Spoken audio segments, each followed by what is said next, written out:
नमस्कार मित्रमैत्रिणींनो, वाईज या माझ्या यूट्यूब चॅनलवर मी प्रियंका तुमच्या सर्वांचे हार्दिक स्वागत करते. आजच्या या व्हिडिओमध्ये आपण इयत्ता 5वी सुलभ भारती या मराठी पाठ्यपुस्तकातील पाठ 16वा मी नदी बोलते हे बघणार आहोत. चला तर बघूया या पाठामध्ये काय दिलेलं आहे. यामध्ये तुम्हाला सुंदर सुंदर चित्रेसुद्धा दिलेली आहेत आणि त्या चित्रांवरूनच त्याचं एक्सप्लेनेशन म्हणजे स्पष्टीकरण तुम्हाला दिलेलं आहे. तर पाठ असा आहे, मी आहे नदी. माझा जन्म पर्वतावर होतो. मला अनेक ओढे येऊन भेटतात. त्या ओढ्यांमुळे मी मोठी होत जाते. इतर नद्याही मला येऊन मिळतात. म्हणजे नदी ही आपल्या स्वतःच्याच बद्दल आपल्याला काही माहिती सांगत आहे.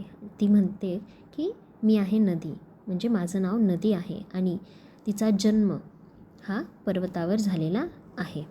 मग आता तुम्ही इथे बघू शकतात की असे पर्वत आहेत आणि ही इथे नदी आहे, म्हणून ह्या पर्वतांवरून तिचा जन्म झालेला आहे आणि तिला अनेक छोटे छोटे ओढे येऊन भेटतात. आता तुम्ही नदी बघितली असेल तर ती खूप मोठी असते, पण ओढे जे असतात ते खूप छोटे असतात. पावसाच्या पाण्यामुळे तयार होणारे हे ओढे असतात आणि त्यांचा आकारही छोटा असतो आणि त्यांची लांबी रुंदीही तेवढीच कमी असते. नदी ही एका राज्यातून दुसऱ्या राज्यातही वाहत जाऊ शकते, ती एवढी मोठी असते, पण ओढे हे एवढे मोठे नसतात. म्हणूनच या छोट्या छोट्या ओढ्यांमुळेच ती तयार झालेली आहे असं ती सांगत आहे आणि इतर नद्याही तिला येऊन मिळत असतात. मग पुढचं ते म्हणणं आहे की माणसे धरण बांधून मला अडवतात. माझ्या पाण्यावर वीज तयार करतात. त्या विजेवर कारखाने चालवतात. शेतातील पंप चालवतात. पिण्यासाठी पाण्याचा वापर करतात. आता या चित्रामध्ये, दुसऱ्या चित्रामध्ये तुम्ही बघू शकतात की इथे धरण दिलेलं आहे. यामधून बघा कसं पाण्याचा विसर्ग होत आहे. इथे शेत आहे आणि शेतामध्ये इथे मोटार लावलेली आहे, एक पंप लावलेला आहे, जेणेकरून सर्व शेताला आपण पाणी देऊ शकतो. आणि इथे दिसतंय तुम्हाला पिण्यासाठी पाणीसुद्धा वापरलेलं आहे. मग हे धरण बांधून, इथे जे धरण दिसतं आहे तुम्हाला, ते धरण बांधून इथे पाणी अडवलं जातं आणि हे पाणी अडवल्यानंतर आपल्याला जसा पाहिजे तसा त्या पाण्याचा वापर करता येतो. मग ह्याच पाण्यावर इथे बघू शकतो आपण, इथे वीज तयार केलेली आहे. मग ही वीज आपण आपल्या घरांमध्ये वापरू शकतो. या विजेवर तसेच कारखानेसुद्धा चालवतात. मग शेतातील पंप जो आहे तोही इथे चालवला जातो आणि पिण्यासाठीही या नदीच्या पाण्याचा वापर आपण करत असतो. आता याच्यानंतर आपल्याला इथे तिसरं चित्र दिलेलं आहे. आता बघा या चित्रामध्ये काय सांगितलेलं आहे ते की मी उड्या मारते, धावते, उंच कड्यावरून वेगाने कोसळते, धबधब्याच्या रूपाने पर्वतावरून खाली येते. मग ती काय म्हणते की मी उंच उंच उड्या मारत धावत येते, कधी कधी उंच कड्यावरून सुद्धा वेगाने कोसळत असते. आता तुम्हाला ह्या चित्रामध्ये तर दिसतंय बघा, हा उंच कडा आहे आणि याच्यावरून ही नदी कोसळून येत आहे. त्यामुळे तुम्हाला इथे समजेल की धबधब्याच्या रूपाने ती सगळीकडून खाली येत असते. मग आता धबधब्याच्या रूपाने म्हणजेच काय की आपण जेव्हा कधीही फिरायला जातो तेव्हा आपण उंच उंच पर्वत बघतो किंवा कडेकपारी बघतो. मग कड्याकपाऱ्यांवरून जे पाणी पाऊस पडल्यानंतर खाली कोसळून येतो त्याला आपण धबधबा असं म्हणतो. मग ह्या धबधब्याच्या रूपाने ती पर्वतावरून खाली येत असते. आता इथे आपल्याला चौथ्या चित्रामध्ये दिसत आहे की पर्वत उतारावरून मी सपाट मैदानी भागात येते. आता माझा वेग कमी झालेला असतो. माझ्या दोन्ही किनाऱ्यांवरील परिसर मी हिरवागार करते. मग आता नदीचं इथं म्हणणं आहे की पर्वता उतारावरून मी सपाट मैदानी भागावर येते, म्हणजे जिथे एकदम प्लेन भाग असतो, जिथे काहीही पर्वत वगैरे नसतात, उंच भाग नसतो, पूर्ण सखल भाग असतो. मग तिथे तिचा वेग कमी झालेला असतो, कारण आपण बघतो जर डोंगर असेल तर तिथून वेग खूप जास्त असतो आणि सपाट भागावर वेग खूप कमी झालेला असतो. आणि मग ती काय करते की दोन्ही किनाऱ्यांवरील, आता तुम्हाला जर बघायचं झालं तर अशी जर नदी असेल तर ती या भागाला आणि इकडच्या भागाला, या दोन्ही भागांना काय करते, हिरवगार करण्याचं काम करत असते.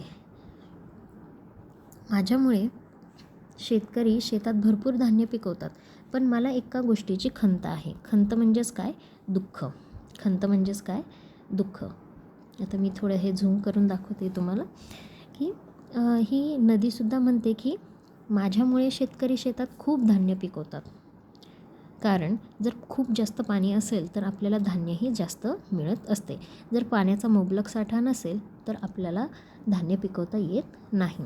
आणि पिकवलं जरी कमी पाण्यामध्ये तरी ती आपल्याला मिळणारी कमी धान्याची राशी असते. त्यामुळे ती म्हणते की माझ्यामुळे शेतकरी शेतात खूप धान्य पिकवतात. पण तिला एका गोष्टीची खंत आहे, म्हणजे छोटंसं दुःख आहे तिला की मी सगळ्यांच्या उपयोगी पडते तरीही माणसे माझ्या प्रवाहात सांडपाणी सोडतात, कचरा टाकतात, मला प्रदूषित करतात. मग तिचं म्हणणं बरोबर आहे, कारण आपण आपल्या घरामध्ये जे सांडपाणी तयार होतं ते आपण पाईपलाईनमधून म्हणजेच या मोठ्या मोठ्या पाईपमधून हे नदीला सोडलं जातं, त्यानंतर समुद्राला सोडलं जातं. मग आपल्याला हा मिळणारा नैसर्गिक साठा आहे की नदी असेल किंवा एक तलाव असेल किंवा विहीर असेल, आणि या सगळ्यांमध्येच जर आपण कचरा टाकत असू किंवा ते पाणी प्रदूषित करत असू किंवा त्याच्यामध्ये सांडपाणी सोडत असू तर त्याचा त्यांनाही त्रास होणार आहे. कारण निसर्ग फक्त आपल्याला देण्याचं काम करत आहे, पण निसर्ग जर आपल्यावर कोपला, त्याच्या जर मनात त्रास झाला तर आपल्याला तोही निसर्ग त्रास देऊ शकतो. जसं की आपल्याला माहिती आहे, मग नद्यांना पूर येतात, त्यानंतर सुनामी येते, भूकंप येतात. मग अशा सगळ्या कारणांमुळे आपल्यालाही त्याचा त्रास होतो. मग आपणच निसर्गाला त्रास नाही दिला तर निसर्गसुद्धा आपल्याला त्रास देणार नाही. तर आपण कितीही चांगले मनुष्य असू तरी आपल्याला प्रत्येकाचा हा आदर केलाच पाहिजे. आपण इतरांना त्रास दिला तर त्याचा उलट त्रास आपल्यालाही होणार आहे, हे आपल्याला लक्षात घ्यायचं आहे. आता आपण खालचं हे बघूया की माणसांच्या वस्त्या, छोटी गावे, शहरे यांच्याजवळून वाहत जाताना मी जास्तच प्रदूषित होते. तरीही मी पुढे पुढे जातच राहते. मी कुठेही थांबत नाही. थांबला तो संपला असेच मी सगळ्यांना सांगत असते. शेवटी मी सागराला जाऊन मिळते आणि नदी म्हणून माझा प्रवास थांबतो. मग ती काय म्हणते की माणसाच्या वस्त्या म्हणजेच काय, आपण एक प्रकारची त्याला सोसायटी म्हणतो. म्हणजे जिथे माणसाची वस्ती असते, म्हणजे जो मनुष्य तिथे राहतो त्याला म्हणतात वस्त्या. आणि त्या वस्त्यांपासून छोटी छोटी गावे तयार होतात आणि गावांपासूनच शहर तयार होत असते. पण शहरामध्ये जास्त सोयीसुविधा असतात आणि गावांमध्ये किंवा वस्त्यांमध्ये थोड्याफार कमी सुविधा असतात. पण आता आपण बघू शकतो की आपली टेक्नॉलॉजी म्हणजे आपलं तंत्रज्ञान इतके पुढं गेलेलं आहे की आता तुम्हाला गावागावातसुद्धा खूप जास्त सुविधा म्हणजे सर्व्हिसेस पाहायला भेटतील. आपल्याला हवं नको ते आजकाल आपल्याला गावांमध्येही भेटून जात आहे. त्याच्यामुळे गाव आणि शहर आता यांमध्ये फार कमी टक्क्यांचा फरक आपल्याला जाणवून येत आहे. मग त्या नदीचं म्हणणं आहे की मी जर तिथून जाते तर तिथून जाताना मी तर जास्तच प्रदूषित होते. कारण प्रत्येकजण येऊन त्याच्यात सांडपाणी टाकणं, त्याच्यामध्ये कचरा टाकणं हे कामं तर करत राहतातच. मग आपलंच शहर आहे, आपलंच गाव आहे, आपली नदी आहे, तर त्याला स्वच्छ ठेवण्याचं काम हे सुद्धा आपलंच आहे. ती आपली एक प्रकारची जबाबदारी आहे. पण एवढं सगळं करूनसुद्धा ती नदी पुढे पुढे जाते. ती कधीही कुठेही थांबत नाही. कारण तिचं म्हणणं आहे जो थांबला तो संपला. कारण प्रगती करणारा माणूस किंवा कष्ट करणारा माणूस जो अविरत काम करत आहे तोच पुढे जाऊ शकतो आणि त्याचीच प्रगती होऊ शकते. नाहीतर त्याची अधोगती ही सुरुवात होते. म्हणून थांबला तो संपला. कष्ट करण्याचे थांबवले तर तो व्यक्ती किंवा कोणीही असेल तर तो तिथेच जागीच थांबतो. त्याची प्रगती कधीही होऊ शकत नाही. असेच ती सगळ्यांना सांगत असते. म्हणून ती म्हणते की शेवटी मी सागराला जाऊन मिळते आणि नदी म्हणून तिचा प्रवास तिथे संपून जातो. कारण आपल्या सगळ्यांना माहिती आहे की नदी शेवटी सागराला म्हणजे समुद्राला जाऊन मिळते आणि ती एकदा सागरामध्ये मिक्स झाली म्हणजे मिसळली की तिचा समुद्रच होतो. आपण त्याला परत नदी म्हणत नाही. म्हणून नदी म्हणून तिचा प्रवास तिथे थांबतो.